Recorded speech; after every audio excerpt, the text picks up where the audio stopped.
Salut à toutes et à tous, c'est Comics Force, j'espère que vous allez bien. Pour ma part, ça va très bien. Aujourd'hui, nouvelle vidéo sur un récit, sur une review lecture. Donc j'ai fini ma lecture sur Miles Morales, écrit par Brian Michael Bendis. Donc j'ai lu les trois premiers tomes dans cette collection, qui est la collection Marvel Next Gen, une collection à petit prix. Alors à l'époque c'était 10,99 €, maintenant je crois que c'est 12,95 €, un truc comme ça. Donc j'ai lu les trois premiers tomes. Il y a un omnibus qui est ressorti, qui est l'équivalent des 4 premiers tomes de Miles Morales. Donc moi j'ai lu les 3 premiers tomes, qui est en fait la première série, donc la série de 2011, Ultimate Spider-Man. Donc j'ai pas lu celle de 2014.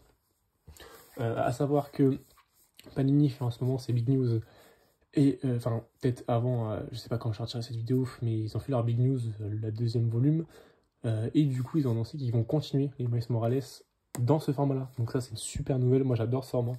Format un peu de poche, manga. Moi j'adore, je trouve ça vraiment pas cher. À 12,95 €, t'as 300 pages. Là j'ai pris le deuxième tome d'ailleurs, je viens de me rendre compte. C'est même pas le premier tome. Les autres tomes ils sont chez moi. Je les ai pas sur moi, mais je vois pas l'intérêt de les montrer, en tous les cas c'est pas grave. Donc du coup, c'est la première fois que je lis du Miles Morales. Miles Morales qui est ce jeune homme qui est un peu qui vient du coup de l'univers Ultimate. Donc il n'est pas la Terre de base, donc là-bas c'est pas la Terre 616. Et du coup, c'est Miles Morales, d'origine mexicaine, il me semble, afro-mexicaine. Il se fait mordre par une araignée. Et donc, on a l'origine story qui est pas très loin de celle de Spider-Man. Spider-Man qui, dans ce monde-là, c'est pas un spoil, il est mort. On l'apprend dans l'omnibus, du titre éponyme, la mort de Spider-Man. Et du coup, forcément, ce que j'ai adoré dans ce personnage de Miles Morales, hormis le fait qu'il m'a toujours extrêmement attiré, par son costume, que je trouve sublime. Moi j'adore son costume beaucoup plus que l'original. Je vais peut-être me faire des haters, mais moi j'ai toujours été plus attiré par Miles. Et finalement, je pense que j'ai plus un coup de cœur pour Miles. Alors je vais me justifier. Alors c'est pas Deadpool. Je tiens à dire, c'est pas Deadpool, c'est l'oncle de Miles Morales qui est un super vilain. Donc c'est pas Deadpool, je tiens à le préciser. J'ai pas spoilé dans cette vidéo, j'ai dû dire que les bases, en fait, sans spoiler, sans rentrer dans les détails. Alors, pourquoi je préfère Miles Morales? Parce que déjà, je trouve que, en termes sociétal, il y a une plus grosse histoire, c'est plus lourd, du fait qu'il soit déjà un enfant métis, ensuite, le fait que son père soit flic, policier, excusez-moi, moi je dis flic, non, flic, donc déjà, ça c'est particulier. Ensuite, on a le fait que ce soit un super-héros vis-à-vis d'un père qui déteste les super-héros, qu'il ait un oncle qui est un super vilain. Bon, il a une mère aimante, c'est classique, c'est pas... Voilà. Et je trouve ça très intéressant. Ensuite, ses pouvoirs, c'est hyper intéressant aussi. Je trouve qu'il a les pouvoirs de Spider-Man, mais pas que. Il a des pouvoirs d'invisibilité. Il a des pouvoirs une sorte de décharge électrique, qui est très intéressant, qui est très bien développé, je trouve, dans ce récit-là. Donc, en termes de pouvoir, il est plus développé que Spider-Man, Peter Parker, c'est logique. C'est une version plus récente, c'est pour ça aussi, souvent ils sont plus cheatés, c'est logique. Mais moi j'ai adoré. Alors graphiquement déjà, on a Sarah Pikeli, il me semble. Non, c'est David Marquez et Sarah Pikeli qui font un taf phénoménal. Je trouve que graphiquement c'est très beau. C'est très Ultimate, je sais pas si vous voyez ce que je veux dire, c'est très Ultimate, mais je trouve ça très beau. Dans ce récit, du coup, on va retrouver quoi? On va retrouver le début de Miles. Et ce que j'ai adoré sur Miles Morales, plus que sur Peter Parker, c'est que Peter Parker est déjà connu pour être un super-héros humain. C'est-à-dire que c'est un super-héros qui est très proche de nous, en fait. C'est pour ça que beaucoup de gens l'apprécient, parce qu'ils peuvent s'identifier. C'est un adolescent ou un adulte, ce sont les versions, qui galère financièrement, qui a des tafs, mais qui est très humain. On parle souvent de loyer, on parle souvent d'électricité, on parle souvent de charges, d'argent. C'est très humain. Là, Miles, c'est un ado pour l'instant, donc il n'y a pas ce côté-là, mais il y a un côté plus humain parce que, alors déjà, il y a les doutes du fait qu'il soit arrivé dans un monde presque en même temps que Miles Morales, pendant que le vrai Peter Parker soit mort. Du coup, il essaye de le chercher. Au début, il y a une intrigue très sympathique avec le costume que j'ai adoré personnellement. Et ce que j'ai adoré, c'est qu'on parle plus de l'humain que du super-héros. Ce qui peut être détestable dans certains récits, parce qu'on lit du super-héros pour voir des super-héros.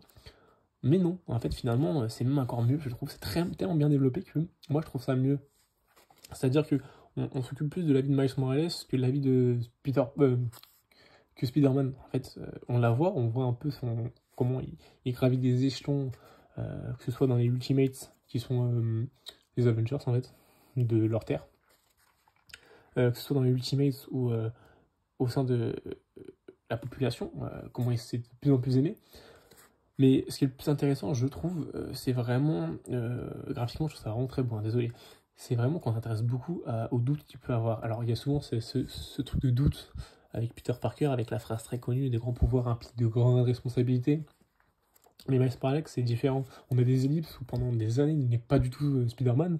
On a des moments où il rejette le costume comme Peter Parker l'a fait.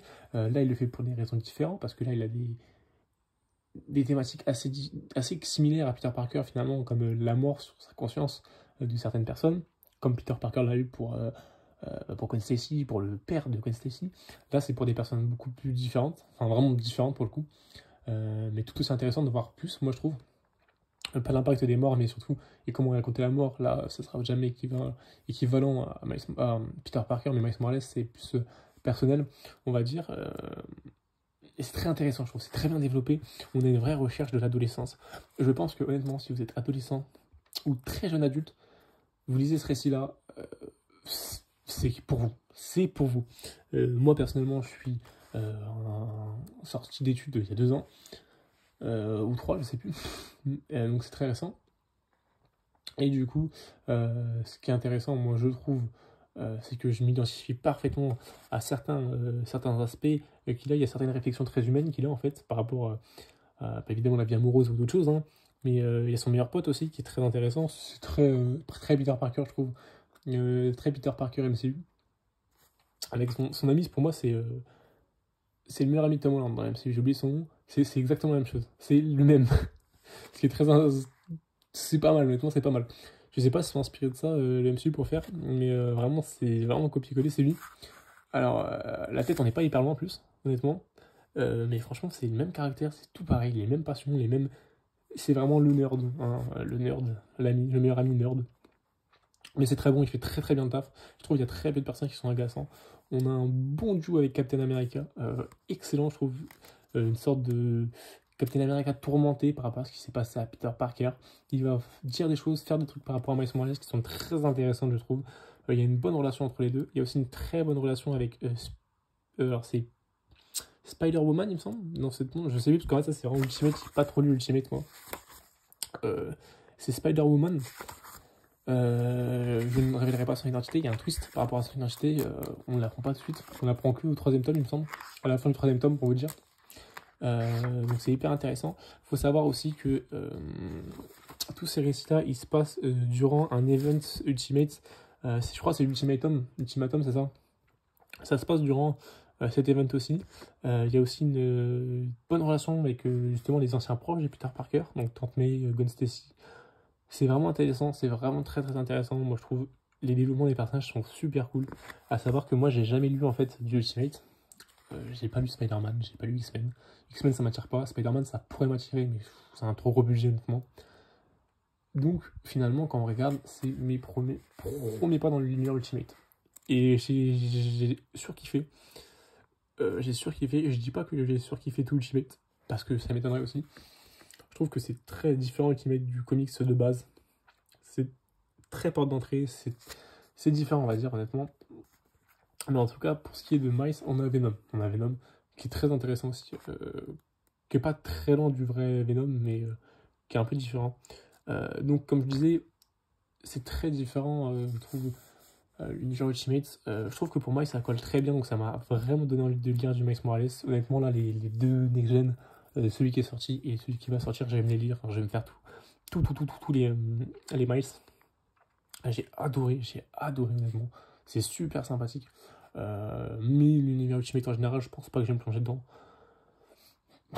Pas maintenant en tout cas, du moins vraiment pas maintenant. Mais en gros, c'est un gros coup de cœur Miles Morales, je vous recommande très fortement. Donc pour ce qui est de trouver ces comics, c'est très simple. Vous pouvez les avoir, les 3 premiers tomes, donc ceux dont je vous parle en tout cas, pour une somme de à peu près, honnêtement, 35 euros, 36 euros je pense. Pour à peu près 700 pages, je pense. À peu près 700 pages. Je pense que... Ouais, on va dire 700 pages, je pense. Donc 35 €, 700 pages, c'est pas cher.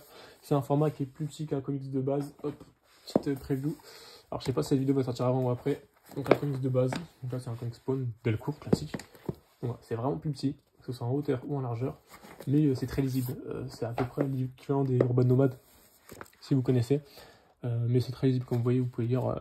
Les cases sont très lisibles, c'est très bien. Le dessin serait encore plus beau sur grande page, je vous l'accorde. Mais il est déjà très très beau comme ça. Honnêtement, ça rend hommage à son œuvre. Donc du coup, l'édition est très bonne. Petite édition, 200%, hein, en plus petit évidemment. Il y a plein de comics dans ce format next-gen qui vont peut-être sortir, qui vont m'intéresser. Moi, j'aimerais vraiment pas développer cette collection parce qu'on peut découvrir des bons récits. Évidemment, Miles Morales, c'est la tête d'affiche, mais je vous recommande fortement ce récit du coup. Dites-moi vous, alors il y a quelques questions évidemment, dites-moi vous ce que vous avez pensé de ce Miles Morales écrit par Brian Michael Bendis. Donc là c'est la série de 2011, donc je me ferai bientôt celle de 2014. Et surtout dites-moi si les séries suivantes sont bonnes ou pas. Parce que moi le run de Saladin Ahmed, j'ai commencé à lire, j'avais plutôt apprécié, je vais pas mentir, j'avais plutôt apprécié. J'ai pas fini, je le finirai quand ça sortirait en omnibus ou en deluxe. Là les 100% ou ça m'attire pas forcément honnêtement. Mais dites-moi ce que vous pensez du personnage de Miles Morales